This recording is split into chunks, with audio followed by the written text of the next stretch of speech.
Well, welcome to our next session, which examines the 12 gigahertz spectrum band. I'm Drew FitzGerald, a telecom reporter for the Wall Street Journal, and we're joined by an excellent slate of guests who will share their perspectives on the role this patch of spectrum can play in the next wave of telecom investments.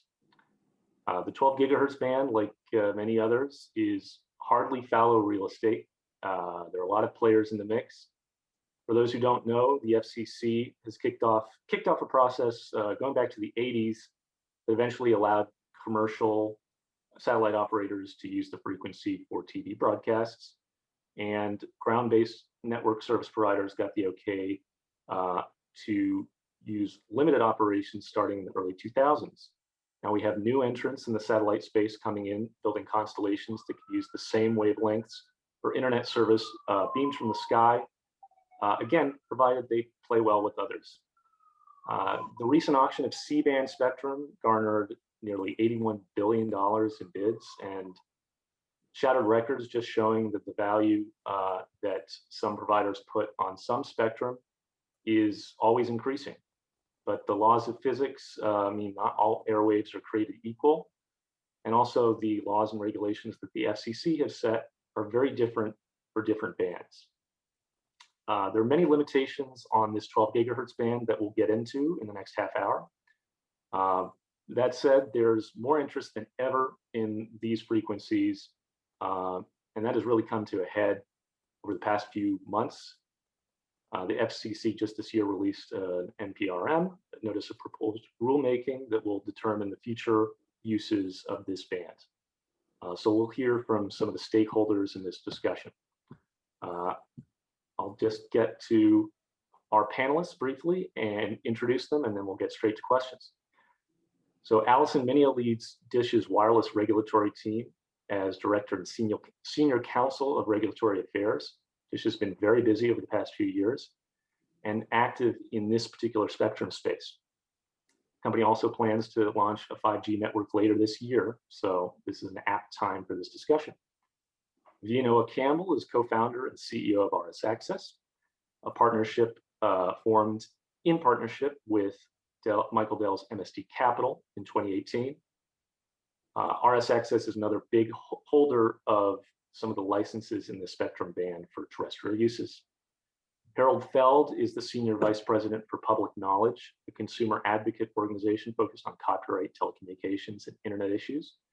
And he was previously Senior Vice President at the Media Access Project, a public interest law firm. He's been focused on internet access and equity issues for a very long time. And Michael Calabrese directs the Wireless Future Project at the New America's Open Technology Institute. That project is focused on wireless policies that make broadband more affordable. And he's also served on the Commerce Department's Spectrum Management Advisory Committee since 2009 and contributed to President Obama's PCAST, Spectrum Reform Working Group. Welcome, all of you guys, and thanks for joining me. So, Alison, let's start with you. DISH has been active in a lot of different spectrum bands, but particularly in this market, in the range between above 12.2 gigahertz. How does the company use these frequencies today, and what are your plans for the future? Sure. Well, thank you, Drew, for moderating, and of course, thank you to INCOMPAS for having all of us here. I've been working on 12 gigahertz 5 or 6 years now, and very pleased that the FCC has, unanimously adopted the NPRM to, consider whether, more robust 5G use can be made of this spectrum. In terms of DISH's perspective on it and kind of where we see it, DISH has a unique perspective on 12 gigahertz because we have, we purchased at auction the terrestrial rights to this spectrum, but more importantly, we are an incumbent user of this spectrum. We use 12.2 to 12.7 as the downlink or our very successful DBS satellite TV service with millions of subscribers. So we have, the unique credibility of being able to defend more robust terrestrial use of this spectrum, because if we are wrong in saying that this can successfully be shared with DBS, our own customers are going to be impacted.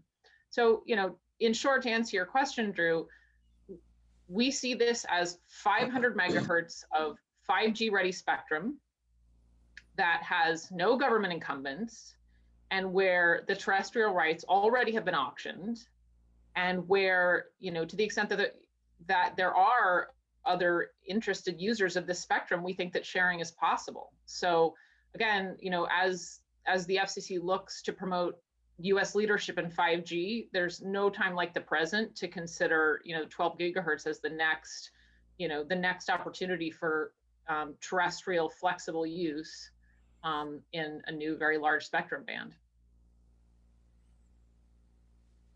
And V, your company is another holder, to a lesser extent, of some of the licenses in this band. Can you speak a little bit to your interest in the uses of the spectrum band, and also what makes it unusual, what makes it different, other than the reasons that Alison has mentioned, from some of the other spectrum that has come to the market or could come to the market in the years ahead? Sure. Thanks, Drew. Thanks for having us. Thanks to Encompass for hosting, and also want to say how much we appreciate the former, so obviously some folks still over there, FCC, putting this NPRM together and approving it unanimously. In terms of the spectrum and how we're using it, and sort of just a little bit of the history of it, I call this spectrum the band that time left behind.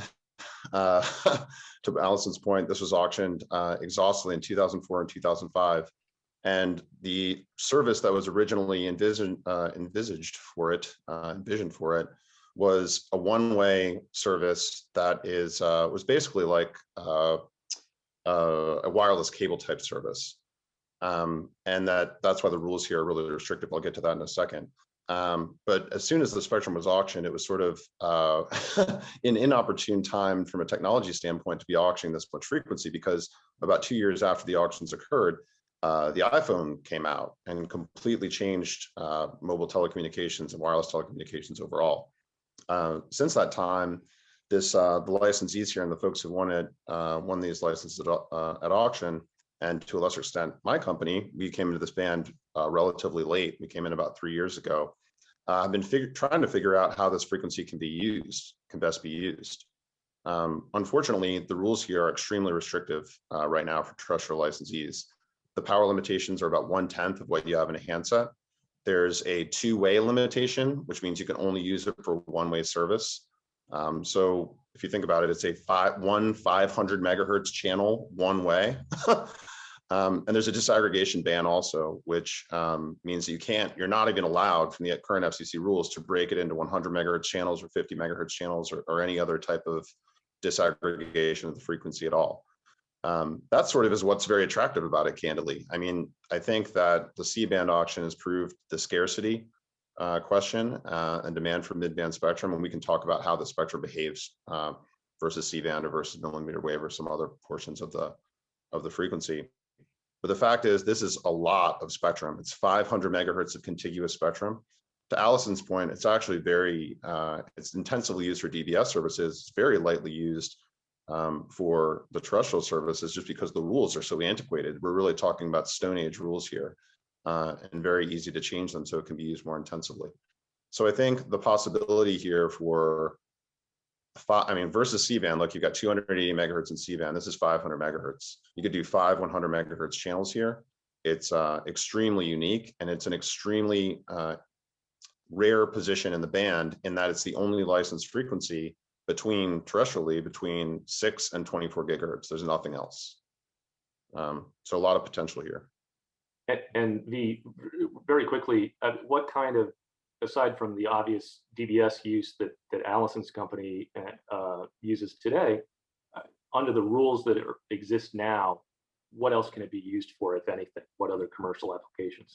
So right now, our company we've developed 300 links over our 60 licenses in 28 states. We had a substantial service filing that we put together about a year and a half ago that the FCC, we filed with the FCC. It's 98 pages, variety of use cases for what we're doing. It's basically, it can be used for point-to-point service, point-to-multipoint services. So it's very difficult to architect those services because to my point earlier, you can really only have the downlink going one way. You have to use unlicensed frequency for the other way. So like we would have to get a waiver from the FCC to even use one 250 megahertz channel down and one 250 megahertz channel up. In other bands like AWS3, AWS4, you're talking about 5 megahertz down, 5 megahertz up, 10 megahertz down, 10 megahertz up. So it really just shows how how old these rules are and how they don't really apply in today's technology landscape.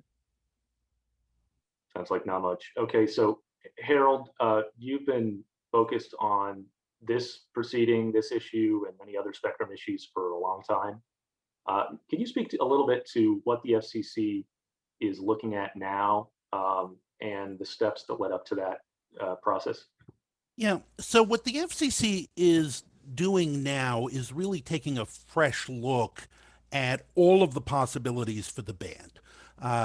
What has led up to this is that in the last 10 years, we have seen very significant advances in the way in which spectrum bands can be used and shared among different users, which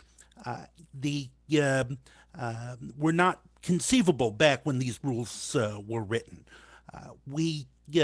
So you have 500 megahertz of spectrum, which is a substantial amount of contiguous spectrum, where there can be a wide variety of use cases that range from the full power mobile services that Dish is looking at, the point-to-point as true point-to-point or point-to-multipoint, which would have other valuable uses where we would have genuine two-way in the traffic balanced according to need.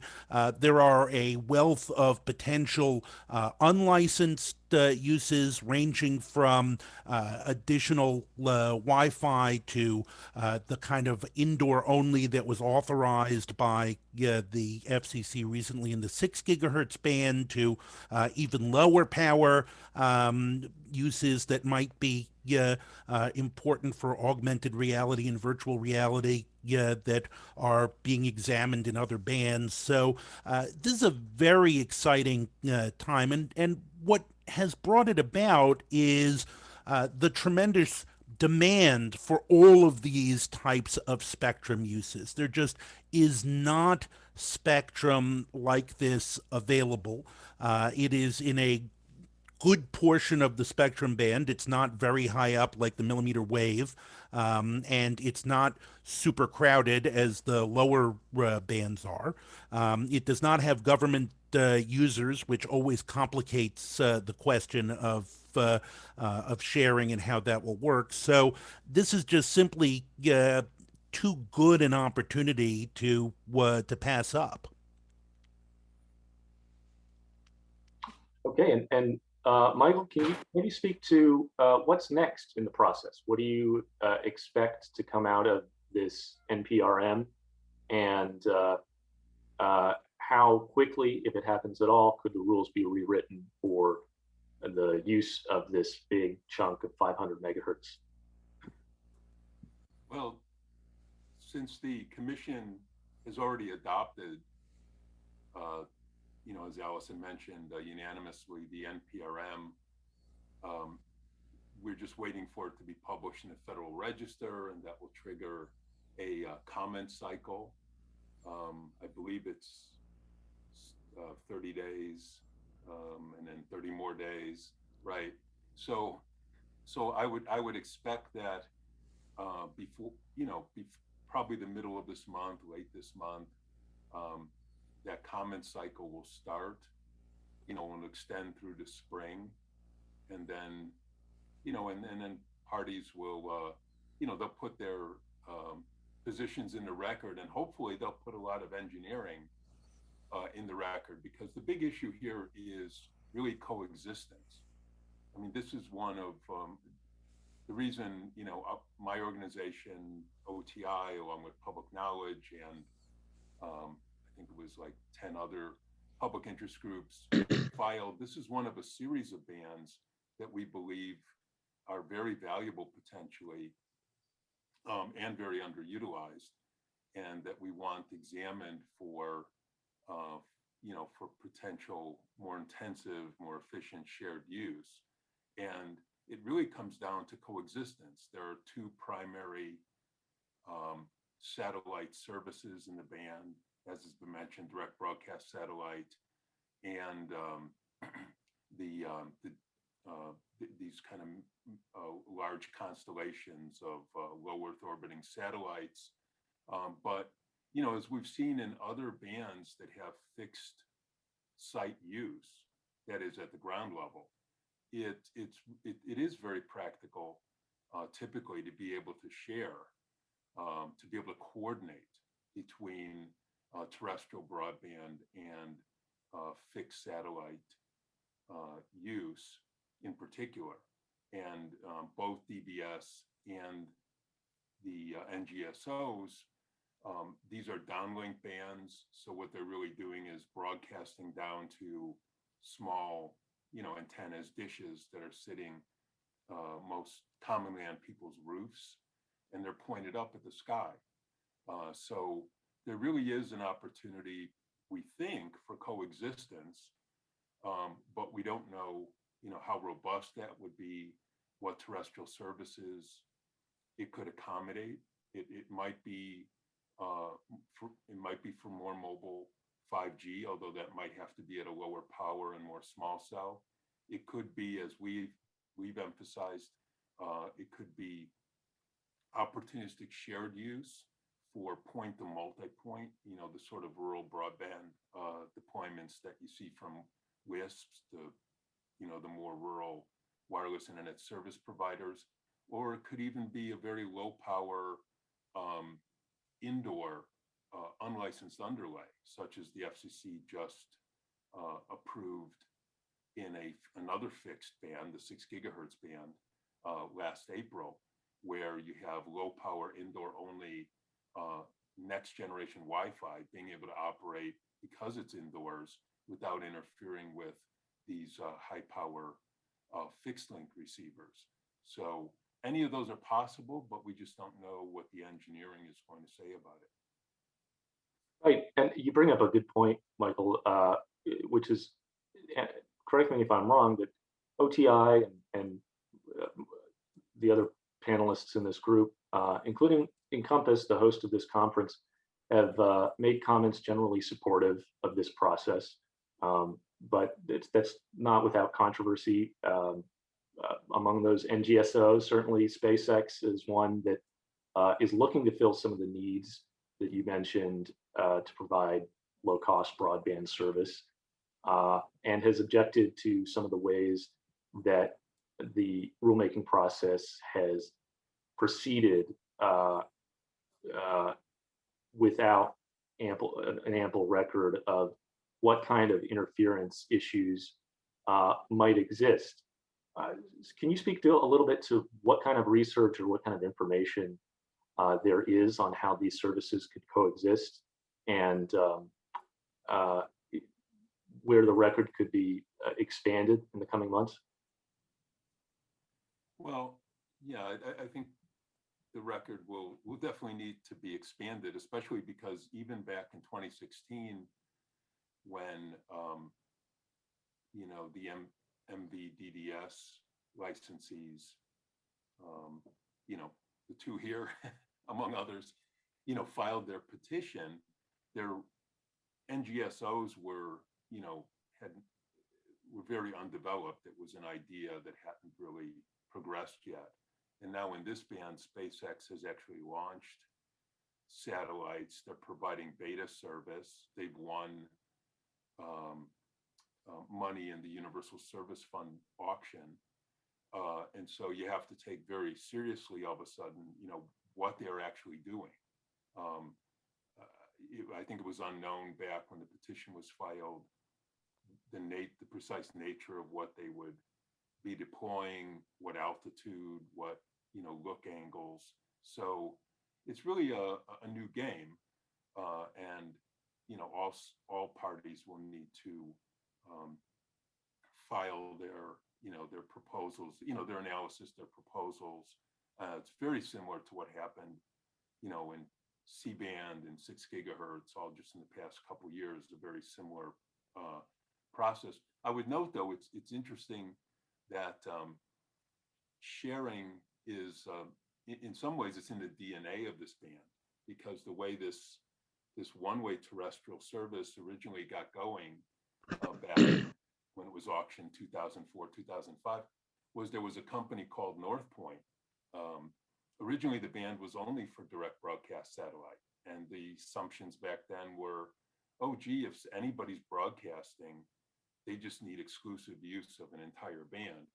And there was a couple, I forget their names now, but they had a startup called North Point, and they came in and said, well, yeah, well, wait a second, all those customer antennas have to point south because these DBS satellites are orbiting, they're in stationary orbit over the equator. So they have to point south. We could have a one-way service, that points north. So that was kind of rudimentary sharing, which the commission said, yeah, and I think reluctantly at the time said, yes, that really is possible. So we're going to allow this, but we're going to be incredibly, cautious about it in terms of not only one way, but as Vian said, super low power. So this is a continuation, a revival of that discussion about what sort of coexistence is possible at ground level. And, there will be proposals also for a lot of conditions, such as that, the antennas, the terrestrial antennas may have to tilt downward, may not be located above a certain height, maybe a certain power level. There's a lot of dials and knobs you can turn to have greater or lesser degree of sharing, and the commission is becoming much more experienced with that in recent years. Harold, you raised your hand. Can you speak to what record exists of what risk, if any, there is that moving forward could stunt other uses of the spectrum, and what people should know going into this process? Right. Well, a couple of things. One is one of the reasons we pushed so hard to get a notice of proposed rulemaking rather than just a notice of inquiry is that it's very hard to get people to actually come to the table and bring their A game unless there's the likelihood of rules happening. So this was kicking around as a petition for years, and you had competing studies that were being put in, which is pretty standard, but the wide range of companies that might potentially be interested and the specific questions that the commission would need answered were simply not being addressed. With a notice of proposed rulemaking in place, we're going to be able to have those who are interested in developing the different types of technologies presenting their analysis, which looks very carefully at the question of, for the satellite users, for example, what are possible interference and mitigation techniques? What is the robustness of the system? We have these new satellite receivers that are being deployed in homes, which are in some ways very nimble and very mobile. They can switch more easily among bands than traditional satellite receivers. They can orient themselves to catch the passing clusters. That's on the one hand, that's why they have this greater potential than previous satellite. That may mean that they are more resistant to potential interference because they can adjust themselves to the new environment. Alternatively, it may mean that their utility is compromised, not that they would become useless, but the additional capacity that they're hoping to deliver with speeds that are comparable to many terrestrial services and with low latency, that might be compromised by the potential from certain types of interference. And again, we're going to have to look at the nature of the kind of service. So when we talk about something like a low power unlicensed, that's extraordinarily useful for gigabit Wi-Fi. But because it's in the home, and it's at a very high frequency, so that may protect the satellite receiver from the potential interference. But on the other hand, it's also close to the satellite receiver potentially, so there might be potential interference, but maybe that type of interference can be dealt with by by some kind of mitigation method. Alternatively, maybe we can have full mobile because we're not anticipating a lot of urban use for the satellite service, and right now, Dish is the potential fourth national competitor. I'll say public knowledge, we opposed the Sprint T-Mobile deal. We did not think that we should rely on Dish being the fourth national competitor, but the deal went through, and that's where we are. So if we can find a way that permits Dish to have additional spectrum to augment its mobile service, that's great. Maybe it requires certain sorts of power adjustments. It might be supplementary spectrum that can only be used in particular situations rather than their other spectrum, which is kind of full. But we won't know until everybody brings their A-game analysis, and the Office of Engineering and Technology at the FCC, which does this kind of thing all the time, because the only way we get more spectrum out there now is by finding ways either for federal users to coexist with each other or new users to coexist with federal users. But it's all about, figuring out how to make these services work together without harmful interference. So, OET will be the ones who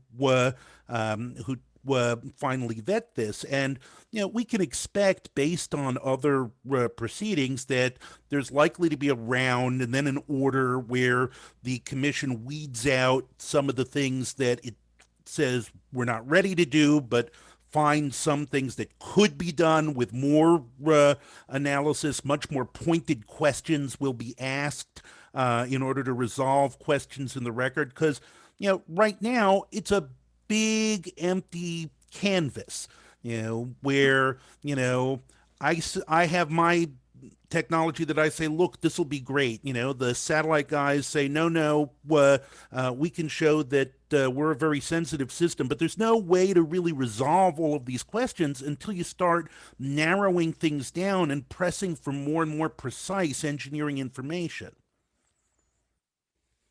Got it. And to your point, the Office of Engineering and Technology has had plenty of work on its plate for the past few years anyways, so this might light a fire under them to focus on this topic this year. If we could go back to an issue of valuation. My cat loves spectrum, I'm sorry. I can tell. This is 500 megahertz, which is a very large amount of spectrum, but I do want to kind of tamp down on possibly too much hype about how much this field of airwaves could be worth.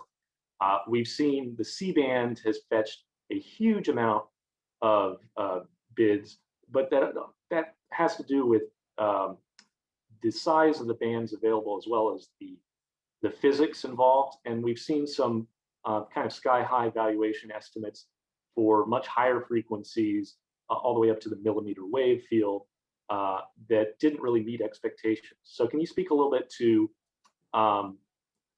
what the physics say about how valuable the spectrum could be, assuming that there are changes in rules on interference and things like that? Sure. So I've been doing this, I've been involved in the spectrum space since 2004. So that's like 17 years.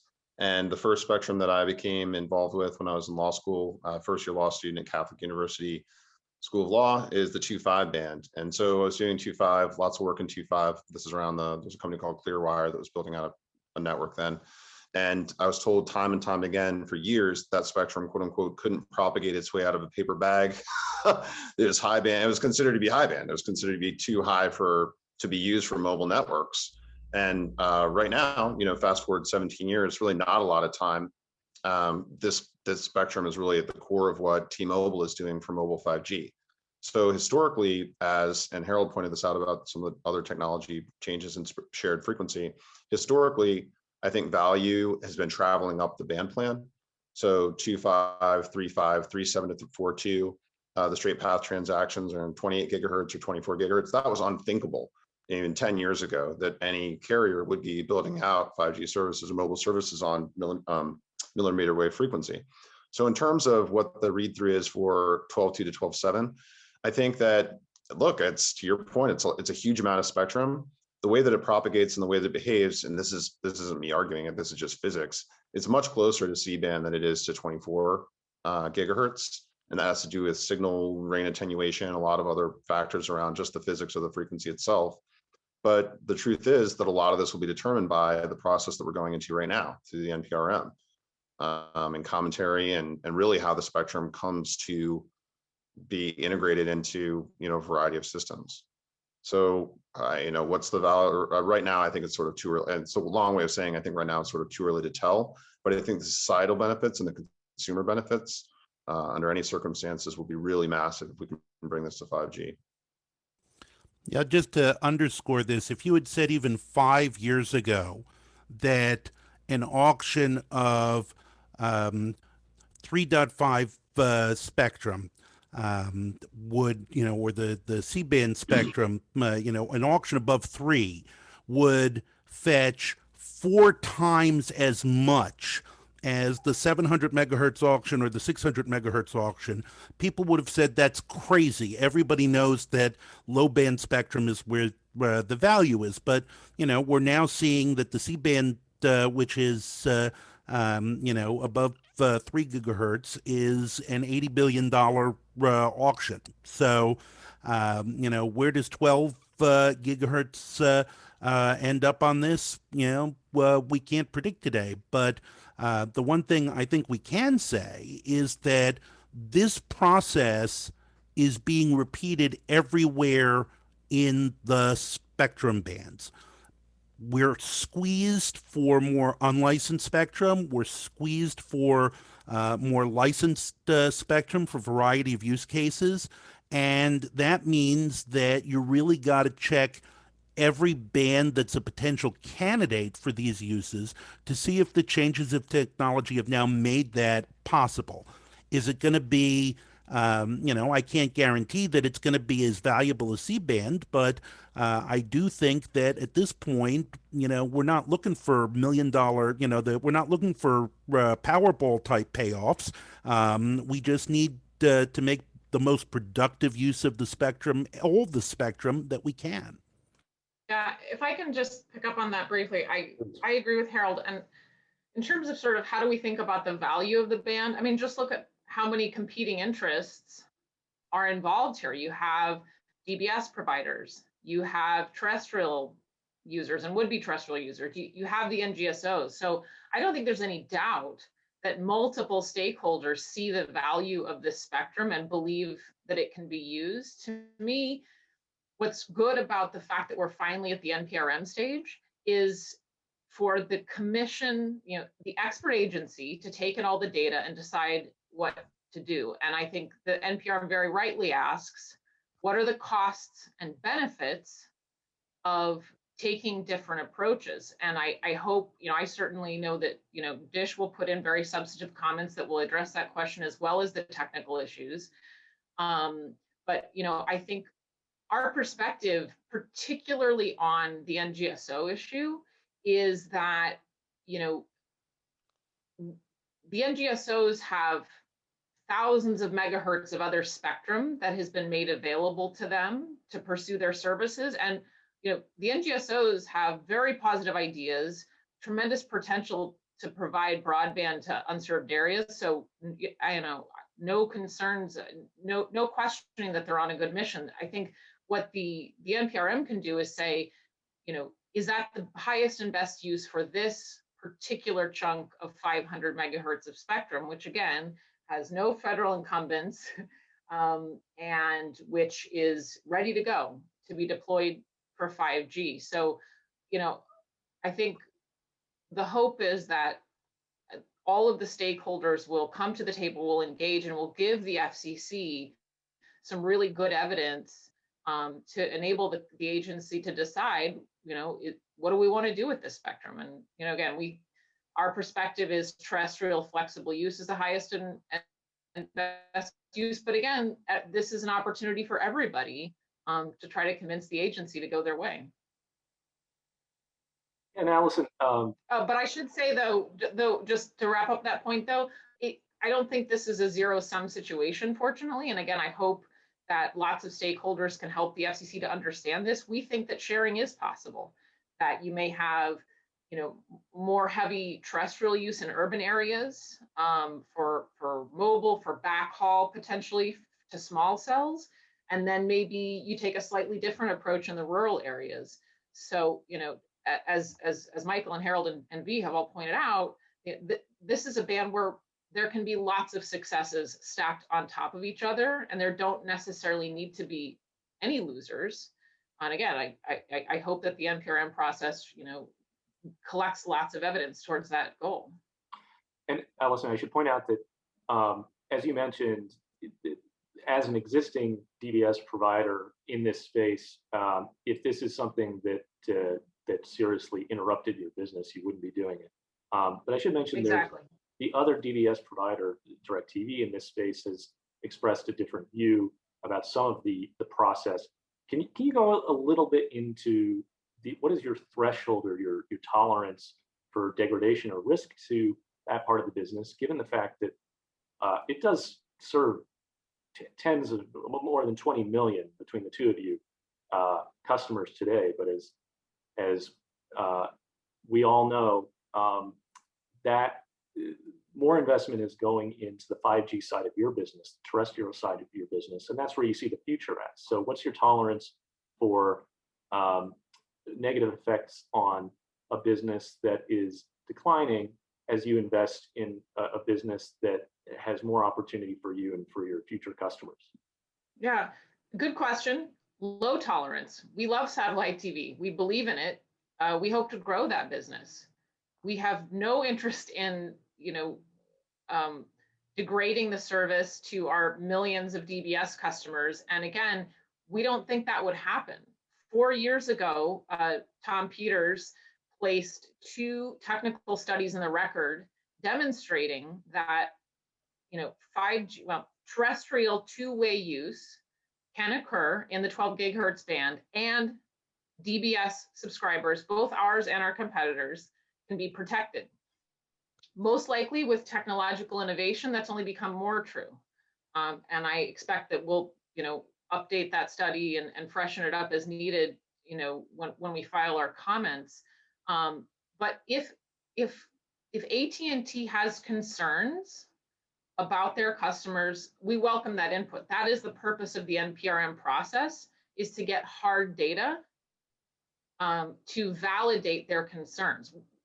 We want to hear about that. And by the way, we as Dish, although we believe that terrestrial flexible use is not going to interfere with DBS, we do think that potentially NGSO use could harm incumbent DBS customers. And we hope that the commission will look at that. Again, as I said before, this is 500 megahertz that is poised for 5G use. And, you know, I expect you'll see some information in the record about how NGSOs might threaten DBS customers. So even, even if you don't think that NGSO use trumps potential new 5G uses, I do think the commission will take seriously if there's evidence before it that millions of incumbent DBS users might experience interference. Great, thank you guys. I'm conscious of our time here. I think we really have about 5 minutes to open this up to questions.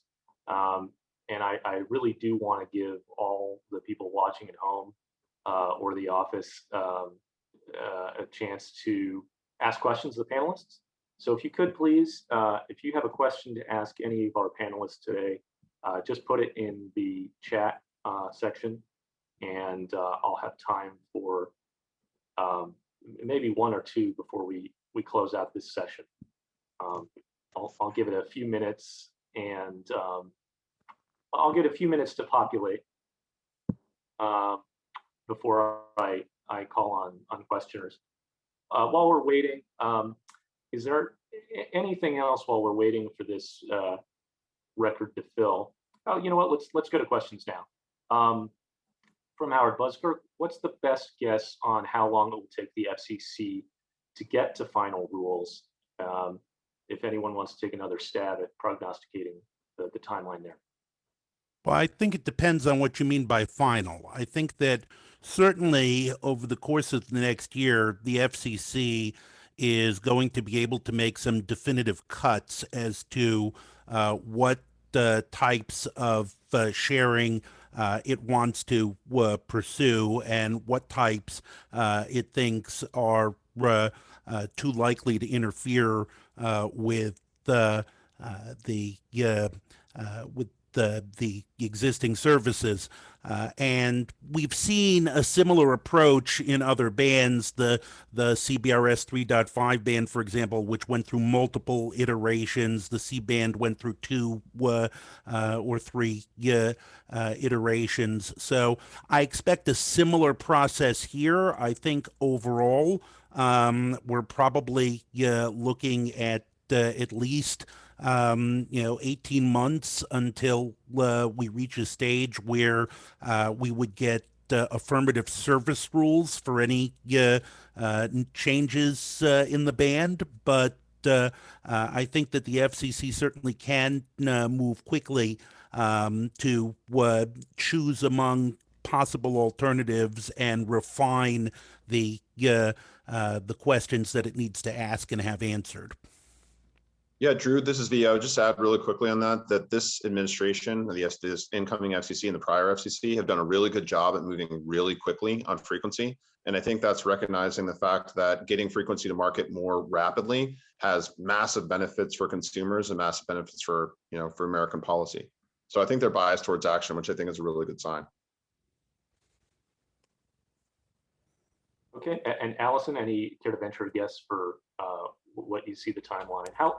What would you like the timeline to be for getting final rules such that they are at the end of this process? I think it would be great to see final rules this year, but I think that part of that is the responsibility of the stakeholders to put all of their input early and often in their comments to give the FCC specific proposed rules to adopt. I mean, we, DISH and other MVDDS stakeholders, when we did our original petition, proposed rules. So there's lots of stuff in the record that the FCC can adopt. But to me, it's just a matter of, whether anyone can convince the FCC that there is one path over others that it should take. So I'm excited to see what comes out of the comment cycle. There's also a rule of thumb that these spectrum proceedings at the FCC always take longer than you think they will. So that's why, I would agree with Harold, and particularly about what we should expect is a 2-stage process, where stage 1 is to determine, what, if anything, can coexist with the incumbents, or is anything going to change about the incumbents, and then, the commission will follow up with probably fairly detailed public notices about okay, now how would that work exactly? Because it's not just enough to say this or that expanded terrestrial service can coexist. It's how are we going to manage that? What are the specific mitigation measures, etc. Okay, and we have time for one more question. I'm going to pick the second question from Joan. Alison and V, if you could briefly answer whether you envision a path for a company that doesn't already have 12 gigahertz spectrum holdings to obtain some. Do you see a path for that to happen? Yeah, absolutely. I mean, if you point out, these are terrestrial rights that have been licensed and auctioned, and our company purchased them on the secondary market from a licensee who bought them at auction. I think it's going to depend on the rules and how the spectrum comes to market. I think it's too early to tell that, but these are licenses right now. Companies who want to acquire licenses in any band can acquire them from any licensee. Alison? Yeah, exactly. Couldn't have said it better. Okay. I do think that depending on, first of all, point out unlicensed can be used by anyone. And Federated Wireless has recommended adopting a CBRS type where you would have priority access license services and then general access services. So as we're seeing in 3.5, where a lot of people who are not license holders are using 3.5 spectrum to build out networks using the general access rules, I think that there is opportunity here as well for the depending on the nature of the unlicensed and sharing rules that are adopted for wireless ISPs who don't at present have any access rights in the band to make use of this band in a very effective way. Yeah, and that, just to add on quickly, that was one, in addition to the potential for a very low power unlicensed use indoors. When you look at the outdoors, because there are already terrestrial licensees, you'd probably be thinking, as Gerald said, about something where users, particularly in less densely populated areas, could coordinate, for example, point to multi-point use of locally vacant spectrum. So a great example is when soon after COVID, the COVID shutdowns began, the FCC authorized WISPs, more than 100 WISPs, to use the lower 5.9 gigahertz spectrum that was vacant. It's licensed to the auto industry, but it was not in use most places. And similarly, you can have secondary coordinated use that is opportunistic, but it could give these rural providers in particular a lot of extra bandwidth. Okay, well, thank you all for joining us. I want to give our next panel some time to get ready, but I appreciate your time on the panel and everyone who joined online, and have a great afternoon. Thank you, Thank you, Drew. Thank you, Harold Cat. Thank you, Chip.